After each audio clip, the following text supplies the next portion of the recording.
Hello guys. Hello. This is for Taurus. Welcome Taurus dito sa aking channel, Polaran 888.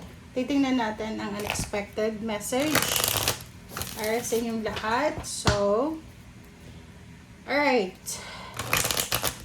Please comment down below if you resonated, Taurus.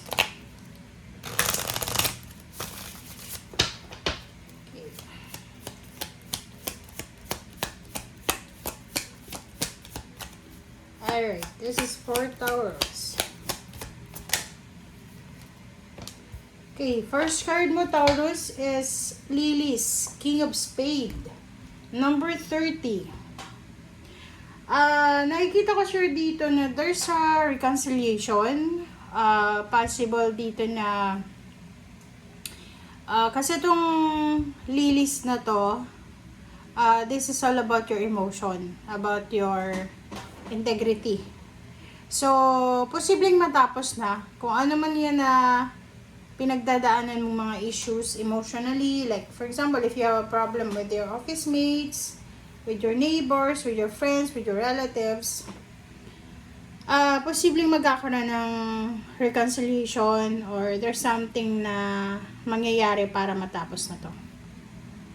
Another is, mayroon ditong Taurus na posibleng magse-celebrate siya ng mga okasyon like anniversaries, wedding anniversaries, or pwedeng wedding, pwede din na birth of the baby, unexpected pregnancy, lahat ng klase na okasyon ay posibleng i-celebrate mo.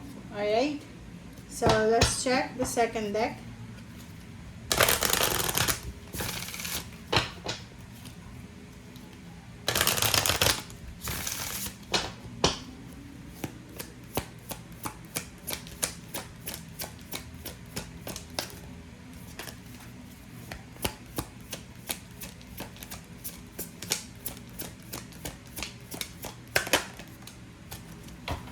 Okay, so this is a quiet retreat. So, similar siya. Pareho lang siya ng first card mo na sinasabi ng bara sa'yo na possible na may mga problema ka, emotional, mental, psychological, or even spiritual warfare.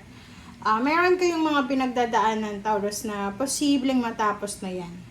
And nakikita natin dito na maybe you are focusing yourself sa peace of mind. Nakikita ko sa'yo dito na posibleng mahanap mo na yung katahimikan para sa sarili mo. And at the same time, the clarity. Okay? So, whatever man na halimbawa na naiisip mo na kung ano-anong mga negative, sinasabi ng barahan na kailangan mo daw na lumabas dyan sa negativity na yan. Hanapin mo kung saan yung tahimik, hanapin mo kung saan yung magkakaroon ka ng kapayapaan. Because these two cards, they're parang saying na kailangan mo ng peace and harmony. May iba kasi sa inyo dyan, Taurus, na hindi kayo nakakatulog sa gabi, medyo kinokonsensya ka, or marami kayong mga negative na nararamdaman, toxic na nararamdaman. So, dito sinasabi, kailangan mong hanapin or kailangan mong i-prioritize yung peace of mind, yung clarity. Okay?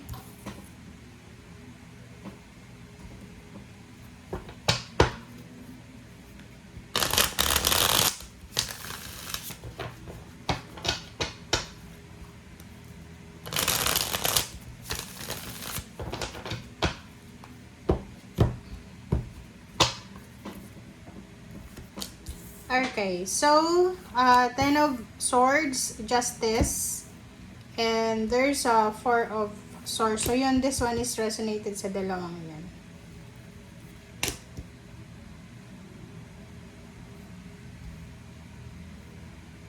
Okay, kung makikita mo dyan, tingnan mo.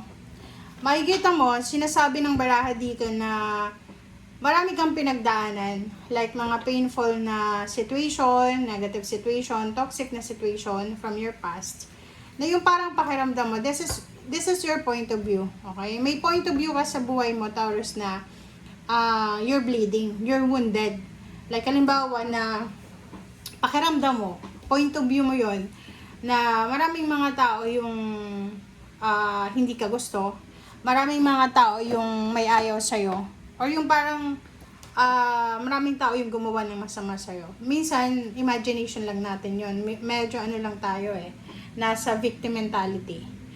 And nakikita ko sir dito, because of your grudges and resentments, because of your pagkamuhi, pagkasuklam, sama ng loob, you are wishing negative sa ibang tao, which is mali daw yon. Tingnan mo to. Ang barahang itong dalawa, resonated siya sa dalawa. Kasi, hindi naman natin pwedeng sabihin dito na the universe will give you the karma, or the universe will give you the time na makapaghiganti ka. Hindi. Etong dalawang barahang yan, since connected siya sa retreat in peace and harmony, sinasabi na marami kang mga kinikimkim na galit, hinanakit. Marami kang mga bagahe dyan sa puso mo na kailangan mong i-give up na yan. Kailangan mong i-let go and kailangan mong i-prioritize eto na peace of mind. Okay?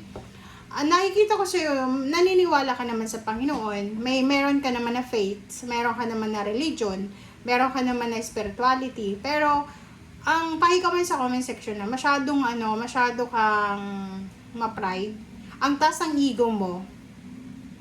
Nakikita ko ngayon, hindi ko alam kung bakit, pero yung energy mo na to, you are wishing harm against your family. Maybe may mga problema kayo na pinagdadaanan. Like, for example, may problema ka with your parents, with your siblings, with your cousins, or kung sino man, or kaibigan. Masama yung nagwe-wish tayo ng karma against sa ibang tao. And dito sa barang to, sinasabi na you need to understand, kailangan mong maintindihan na dito sa mundong ibabaw, hindi tayo magiging tao kung wala yung pamilya mo. And hindi ka makakalaya. Like, yung iba, di ba, parang kinasusuklaman nila yung pamilya nila, yung magulang nila. But hindi. Kahit saan ka pumunta man na lupalop ng mundo, hindi ka makakaligtas sa genetics mo. Okay? Kasi, hindi mo maitatatawa na itong parents mo, itong siblings mo, ay talagang itatwa mo. No, wala. Kasi, yun nga, if you believe in karma, babalik at babalik. Diba? So, yun. Mahirap dito, basahin yung message mo. Kasi, parang siyang masyadong personal na baka magalit ka sa akin. But, I'm just reading. Kahit ikaw, basahin mo yung baraha mo. Kasi itong dalawang to, resonated ko sa dalawa. Hindi naman natin pwedeng sabihin dito na, lahat ng mga paghihirap mo matatapos na, ibabalik yung karma sa iba. No? Because, this is your family diba? Hindi nga tayo pwedeng maghangad ng bad karma sa ibang tao. What more dito sa relatives mo? What more dito sa ex mo? What more dyan sa kababata mo? Diba? Alright, so 9 of, nakikita mo to, ikaw yan, pagod na pagod ka na. Pagod na pagod ka na sa mga, hindi masaya hindi tahimik yung buhay mo Punong-puno ng grudges, ng resentments, ng sama ng loob. Alam mo yung tao na nabubuhay sa sama ng loob, na like everyday, meron kang dinadala. So, yun ang nakikita ko sa'yo. Pagod ka na. Gusto mo din na matahimik na, or gusto mo din na mabuhay ng peaceful. Pero I think na hindi ka masyadong focused dyan sa peaceful na era na yan. And nakikita ko sa'yo dito na ano man daw yung ginagawa natin sa ngayon, this is the Chariot, this is the future. Ano man daw yung actions na ginagawa natin sa ngayon, mabuting man yan or masama, there's a consequences niyan. Kaya nga, nandito yung Four of Swords kasi kailangan mong pag-isipang mabuti, ipagdasal, mag-meditate, humingi ng guidance sa Panginoon, kung tama ba yung mga actions mo. Kasi, yun talaga, ibabalik at ibabalik yan sa atin, sa tamang panahon. May iba na siguro bata pa sila, nasa below 25 or below 30 years old, pakiramdam ng iba, yung okay lang gumawa ng masama kasi bata pa. Yun lang ang problema kasi yung karma ngayon is digital. 'Di ba? Walang edad-edad 'yan.